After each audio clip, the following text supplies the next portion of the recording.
MT world facts के मुअज़्ज़ज़ दोस्तों, मैं हूँ मारिया ताहर। जुल्फ़कार अली भुट्टो की पैदाइश से फांसी तक की मुकम्मल कहानी। जी हाँ दोस्तों, पाकिस्तान ने आज तक जुल्फ़कार अली भुट्टो से बड़ा, बेहतर और बाकमाल लीडर, सियासतदान या हुक्मरान नहीं देखा। एक सहर अंगेज़ शख्सियत, ज़ाती काबिलियत, अवामी मकबूलियत और कौमी खिदमत में जिसका कभी कोई सानी नहीं था, जिसने अपनी सिर्फ 51 साला ज़िंदगी में वो मुकाम मर्तबा हासिल किया जो तारीख़ में बहुत कम लोगों के हिस्से में आता है। जी हाँ दोस्तों, जुल्फ़कार अली भुट्टो पाकिस्तान की तारीख़ की वाहिद शख्सियत हैं जो आला तरीन सरकारी और इंतज़ामी ओहदों पर फाइज रहे, जिनमें सदर, वज़ीर आज़म, वज़ीर ख़ारजा, speaker, chief martial law administrator और पाक फ़ौज के सुप्रीम कमांडर के आला ओहदे शामिल हैं। जुल्फ़कार अली भुट्टो ने पाकिस्तान की सियासत पर भी राज किया और उनसे बड़ा सियासतदान भी कोई नहीं था। वो मुल्क की सबसे बड़ी सियासी पार्टी पाकिस्तान पीपल्स पार्टी के बानी और चेयरमैन, पाकिस्तान के पहले मुंतखब हुक्मरान और पाकिस्तान की तारीख के वाहिद अवामी लीडर भी थे। जी हाँ दोस्तों, पाकिस्तानी अवाम पर जुल्फ़कार अली भुट्टो की शख्सियत का कमाल जादू था कि जिंदा भुट्टो ने 2 बार और मुर्दा भुट्टो ने 3 बार इंतखाबात जीते थे। भुट्टो की बेटी मोहतरमा बेनज़ीर भुट्टो इस्लामी दुनिया की पहली खातून वज़ीर आज़म बनी। भुट्टो का दामाद आसफ अली ज़रदारी सदर बना और निसफ सदी बाद आज भी भुट्टो के नाम पर ही सियासत हो रही है और भुट्टो ही के नाम पर वोट भी मिल रहा है। यही वजह है कि भुट्टो का नवासा बिलावल भुट्टो ज़रदारी भी वही नुस्ख़ा कीमिया आजमाने की कोशिश कर रहा है। जी हाँ दोस्तों, तारीख़ आलम में ऐसी लाजवाल शोहरत व मकबूलियत की हामिल तिलिस्माती शख्सियत की शायद ही कोई और मिसाल मिले। 4 अप्रैल 1979 को एक आलमी साजिश, रियासती जबर और एक इंतहाई मुतनाज़े अदालती फैसले के बाद फांसी पाकर अमर हो जाने वाली इस अजीमोल मर्तबत हस्ती के इंतहाई काबिल रश्क सियासी कैरियर और अरूजो जवाल का खुलासा मुलाहजा फरमाएं। जी हाँ दोस्तों, 5 जनवरी 1928 को खित्ता सिंध के मारूफ सियासतदान सर शाहनवाज भुट्टो के घर पैदा होने वाले जुल्फ़कार अली भुट्टो की इब्तदाई तालीम बम्बई में हुई थी। बार्कले और ऑक्सफोर्ड यूनिवर्सिटियों से पॉलिटिकल साइंस की आला तालीम के बाद लिंकन इन से वकालत पास की। 1953 में कराची वापस आए और कानून के लेक्चरार रहे, साथ ही वकालत भी जारी रखी। 25 नवंबर 1954 को जुल्फ़कार अली भुट्टो सिंध यूथ फ्रंट के सदर के तौर पर पहली बार खबरों में आए थे जब उन्होंने 1 यूनिट के क़याम के बारे में अपने तहफ़्फ़ुज़ात का इजहार किया था। सितंबर 1957 में पहली बार जुल्फ़कार अली भुट्टो की सरकारी खिदमात सामने आती हैं जब वो अक़वाम मुत्तहिदा की सलामती कौंसिल के एक इजलास में शरीक पाकिस्तानी वफ़द में शामिल थे, जहां उनकी तकारीर से सरकारी हलके इस कदर मुतासर हुए थे कि 6 माह बाद मार्च 1958 में जब पाकिस्तान का एक और वफ़द अक़वाम मुत्तहिदा के जनेवा में होने वाले एक इजलास में शिरकत के लिए गया था तो उस वफ़द की क़यादत जुल्फ़कार अली भुट्टो कर रहे थे। उसी साल यानी 7 अक्टूबर 1958 को उस वक़्त के सदर मेजर जनरल सिकंदर मिर्ज़ा ने आइन को मुअत्तल किया। वज़ीर आज़म मलिक फ़िरोज़ ख़ान नून को घर भेजा, असम्बलियाँ और सियासी पार्टियाँ तोड़ी और मुल्क गिर मार्शल लॉ लगाकर army chief general Mohammad Ayub Khan को मार्शल लॉ एडमिनिस्ट्रेटर मुकर्रर कर दिया था। जी हाँ दोस्तों, दिलचस्प बात यह है कि 24 अक्टूबर 1958 को जनरल अयूब खां को वज़ीर आज़म भी बना दिया गया था, जिन्होंने सिर्फ 3 दिन बाद यानी 27 अक्टूबर 1958 को सिकंदर मिर्ज़ा का बोरिया बिस्तर गोल किया, उन्हें मुल्क बदर किया और ख़ुद ओहदा सदारत भी हथिया लिया था। सदर अयूब खान ने जिस 11 रुकनी काबीना का ऐलान किया था उसमें 3 फौजी जर्नैलों के अलावा 8 गैर सियासी सिविलियन भी थे। उनमें 30 साला नौजवान वकील जुल्फ़कार अली भुट्टो को वज़ीर तजारत का ओहदा दिया गया था। जो उस वक़्त तक पाकिस्तान के कम उम्र तरीन वज़ीर थे।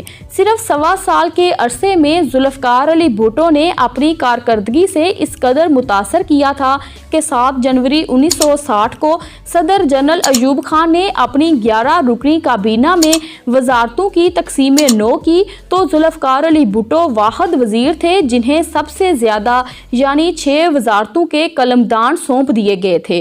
इन वजारतों के नाम दर्ज झैल थे: वज़ीर इत्तलात व नशरियात, वज़ीर कौमी तामीर नौ, वज़ीर दही तरक्की, वज़ीर बल्दियात, वज़ीर सियाहत और वज़ीर अक़लीती अमूर। 3 माह बाद वज़ीर ईंधन, पानी, बिजली और कुदरती वसाइल की वजारत पर भी फाइज थे।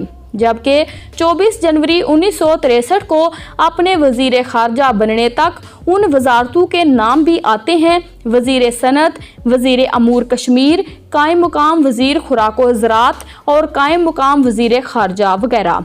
1962 में सदर जनरल अयूब खान ने अपने मगरबी अकाओं को खुश करने के लिए जमहूरी हुकूमत बनने का ड्रामा रचाया तो पहली बार पाकिस्तान की खालिक जमात पाकिस्तान मुस्लिम लीग को हाईजैक किया गया था। कन्वेंशन मुस्लिम लीग के नाम की इस सरकारी पार्टी के सरबराह सदर मुमलिकत जनरल मोहम्मद अयूब खान और जनरल सेक्रेटरी जुल्फ़िकार अली भुट्टो थे, जो अपनी गैर मामूली कारकर्दगी की वजह से सदर अयूब खान की हुकूमत की सबसे बड़ी दरियाफ्त बन चुके थे। जी हाँ दोस्तों, जनरल अयूब खान के साथ जुल्फ़िकार अली भुट्टो का साथ तकरीबन 8 साल तक रहा था, जिसमें वो उनके दस्तरास्त और सबसे काबिल एतमाद वज़ीर थे। पाकिस्तान के चारों आमरों में से अगर सिर्फ जनरल अयूब खान की कुछ मुस्बत कारकर्दगी थी या उन्हें कुछ एहतराम से याद किया जाता है तो उसकी वाहिद वजह भुट्टो जैसा गोहरे नायाब था जो दीगर आमरों को नसीब ना हो सका था। 21 जून 1964 को सदर जनरल अयूब खान ने जुल्फ़िकार अली भुट्टो को आला कारकर्दगी पर पाकिस्तान का सबसे बड़ा सिविल एवार्ड हलाले पाकिस्तान भी दिया था, लेकिन 17 जून 1966 को दोनों की राहें जुदा हुई तो जनरल अयूब का सितारा भी गर्दिश में आ गया था, जबकि भुट्टो नई बुलंदियों की तरफ गामजन हो गए थे। 30 नवंबर 1967 को जुल्फ़िकार अली भुट्टो ने अपनी नई सियासी पार्टी पाकिस्तान पीपल्स पार्टी के क़याम का ऐलान किया और अमली सियासत में कदम रख दिया था। खुद पार्टी के बानी और चेयरमैन बने और सिर्फ 3 साल बाद 7 दिसंबर 1970 के इंतखाबात में मौजूदा या मगरबी पाकिस्तान में शानदार कामयाबी हासिल की थी। भुट्टो को कुल 138 में से 81 नशिस्तें हासिल हुई थीं और ख़ुद 5 हलकों से मुंतखब हुए थे। मशरकी पाकिस्तान की अवामी लीग ने कुल 300 में से 160 सीटें जीती थीं और हुकूमत बनाने की हकदार भी थी, लेकिन पाकिस्तान का मुख्तार कुल आमर जनरल याह्या खान इक़्तिदार से दस्तबरदार होने को तैयार नहीं था।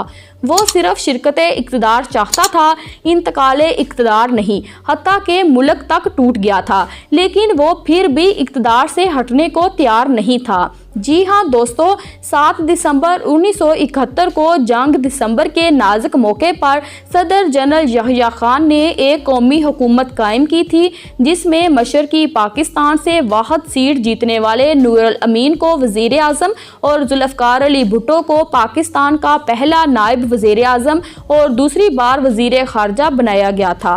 असल में भुट्टो को सलामती कौंसल भेजने के लिए ये ड्रामा रचाया गया था, क्योंकि उस वक़्त पूरे मुल्क में कोई एक शख्स भी ऐसा नहीं था जो इस आलमी तन्हाई में पाकिस्तान का कमज़ोर मौक़िफ़ पेश कर सकता था। जी हाँ दोस्तों, 16 दिसंबर 1971 को पाकिस्तान को एक शर्मनाक तरीन फौजी शिकस्त हुई थी और मशरकी पाकिस्तान पर भारत के कब्ज़े के नतीजे में बांग्लादेश बन गया था। ये अजीम सानहा ना होता तो जनरल याह्या खान और इसका टोला कभी भी इक़्तिदार से दस्तबरदार ना होता। 20 दिसंबर 1971 के दिन जनरल याह्या ने मजबूरन अपने सदर और चीफ मार्शल लॉ एडमिनिस्ट्रेटर के अख्तियारात जुल्फ़िकार अली भुट्टो के सुपुर्द कर दिए थे, जो आइन की अदम मौजूदगी की वजह से थे। इस तरह भुट्टो साहब गालबन आलमी तारीख के वाहिद सिविल मार्शल लॉ एडमिनिस्ट्रेटर बने थे।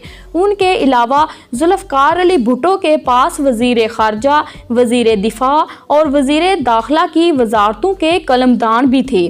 14 अप्रैल 1972 को पाकिस्तान की पहली मुंतखब कौमी असम्बली ने हलफ उठाया तो जुल्फ़िकार अली भुट्टो को 138 के मुकाबले में 104 वोटों की अक्सरियत से असम्बली के सदर या स्पीकर मुंतखब होने का एजाज़ भी हासिल हुआ था।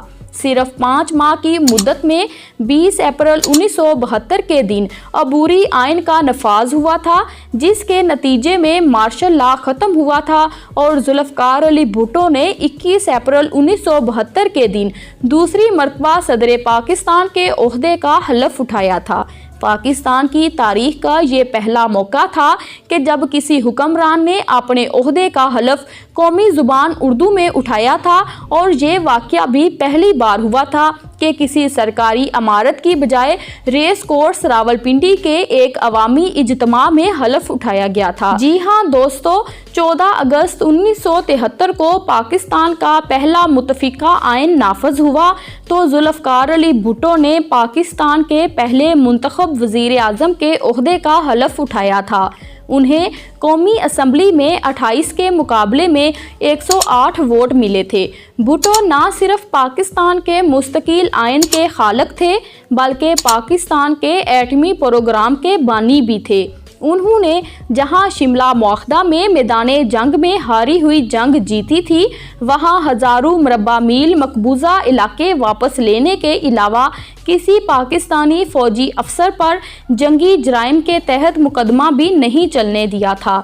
उनके दौर में जहां पाकिस्तान की दिफाई ताकत को मजबूत तर किया गया था, वहां पाकिस्तान की इकानमी रवायती हरीफ भारत के मुकाबले में बेहतर हुई थी। उन्होंने हर शोबे में ऐसी इस्लाहात की थी कि जो उनकी दुश्मन बन गई थी और उन्हें इक़्तिदार के साथ जान से भी हाथ धोना पड़े थे। जी हाँ दोस्तों, 7 मार्च 1970 को दूसरी बार इंतखाबात में कुल 181 नशिस्तों में से 155 पर कामयाबी हासिल की थी। 28 मार्च 1970 के दिन जुल्फ़िकार अली भुट्टो पाकिस्तान के पहले वज़ीर आज़म बने कि जिसने दूसरी बार अपने ओहदे का हलफ उठाया था। ये पहला मौका था जब उन्होंने वज़ीर ख़ारजा के ओहदे पर अपने नायब अजीज़ अहमद को नामज़द किया था। जी हाँ दोस्तों, याद रहे कि पाकिस्तान की तारीख में सबसे तवील अरसा तक वज़ीर ख़ारजा रहने का रिकॉर्ड अभी तक जुल्फ़िकार अली भुट्टो ही के पास है, जो कुल 9.25 साल तक वज़ीर ख़ारजा रहे थे। जी हाँ दोस्तों, दिलचस्प बात यह है कि जुल्फ़िकार अली भुट्टो ही पाकिस्तान की तारीख की वाहिद शख्सियत हैं कि जिन्होंने पाकिस्तान के 3 आला तरीन ओहदों सदर, वज़ीर आज़म और वज़ीर ख़ारजा के ओहदों के हलफ 2-2 बार उठाए थे। जुल्फ़िकार अली भुट्टो को उनकी ज़िंदगी में कभी कोई सियासतदान सियासी शिकस्त नहीं दे सका था। जहां भुट्टो इक़्तिदार की मेराज तक पहुंचे, वहां उनके तमाम सियासी मुखालिफिन दुनिया से नाकामो नामुराद होकर तारीख की किताबों में गुम हो चुके हैं। जी हाँ दोस्तों, 9 अगस्त 1976 को अमरीकी वज़ीर ख़ारजा हेनरी किसिंजर की भुट्टो को दी गई धमकी पाकिस्तान के साजिशी अनासर, गद्दारों और आस्तीन के सांपों के लिए ग्रीन सिग्नल थी, जिस पर फौरी अमल दरामद शुरू हो गया था। जब 1970 के इंतखाबात में मुबैना धांधलियों, बदनाम ज़माना तहरीक निज़ाम मुस्तफ़ा और एक मुंतखब हुकूमत के खिलाफ आलमी साजिश को अमली जामा पहनाते हुए जनरल ज़िया मरदूद ने ताकत, बदमाशी और गुंडागर्दी से 5 जुलाई 1970 को जुल्फ़िकार अली भुट्टो की हुकूमत का तख्ता उल्टा था, तो उस वक़्त वो 37 इस्लामी ममालिक के सरबराहों की तंजीम के सरबराह और 77 तरक्की पजीर ममालिक या तीसरी दुनिया की तंजीम के चेयरमैन भी थे। जुल्फ़िकार अली भुट्टो को 3 सितंबर 1970 को पहली मरतबा गिरफ्तार किया गया था, लेकिन 10 रोज़ बाद जमानत हो गई थी। 17 सितंबर 1970 को दोबारा गिरफ्तार किया गया था और उन पर अहमद रज़ा कसूरी नामी शख्स के बाप के कत्ल के इल्ज़ाम में मुकदमा कत्ल बनाया गया था। भुट्टो ने चीफ जस्टिस मौलवी मुश्ताक हुसैन की खुली जानबदारी, ज़ाती पुरखाश और तौहीन आमेज़ सलूक की वजह से इस मुकदमे की कार्रवाई का बाइकाट कर दिया था, लेकिन 18 मार्च 1978 को लाहौर हाई कोर्ट ने यकतरफा कार्रवाई में भुट्टो को सजाए मौत का फैसला सुना दिया था। जिसे 6 फरवरी 1979 को सुप्रीम कोर्ट ने 3-4 के अक्सरीती फैसले से बरकरार रखा था। जी हां दोस्तों, 24 मार्च 1979 को सुप्रीम कोर्ट ने मुतफिका तौर पर नजर सानी की अपील को मुस्तरद कर दिया था। जुल्फकार अली भुट्टो ने रहम की अपील नहीं की थी, लेकिन दुनिया भर से अपीलें हुई थीं। तुर्की ने तो सियासी पनाह तक देने की पेशकश भी की थी, लेकिन भुट्टो ने तारीख में मरना पसंद नहीं किया, जान दे दी, लेकिन पाकिस्तान नहीं छोड़ा। भुट्टो अमर हो गया। जी हां दोस्तों, 4 अप्रैल 1979 को जुल्फकार अली भुट्टो को तख्ता-ए-दार पर लटका दिया गया था। मौत बरहक है, हर किसी ने मरना है, लेकिन मौत में फ़र्क होता है। कोई भुट्टो की तरह मरकर अमर हो जाता है तो कोई भुट्टो के कातलों की तरह मरकर मरदूद ठहरता है कि जिन्हें उनके सियासी जानशीन भी कबूल करने को तैयार नहीं होते। भुट्टो का नाम रहती दुनिया तक बड़े फख्र से लिया जाता रहेगा, क्योंकि करगसों के इस देश में भुट्टो ही एक शाहीन था कि जिसकी उड़ान सबसे बुलंद, जिसकी शान सबसे आला और जिस पर मान अब ईमान का दर्जा अख्तियार कर चुका है। जुल्फकार अली भुट्टो अवाम में जिंदा है।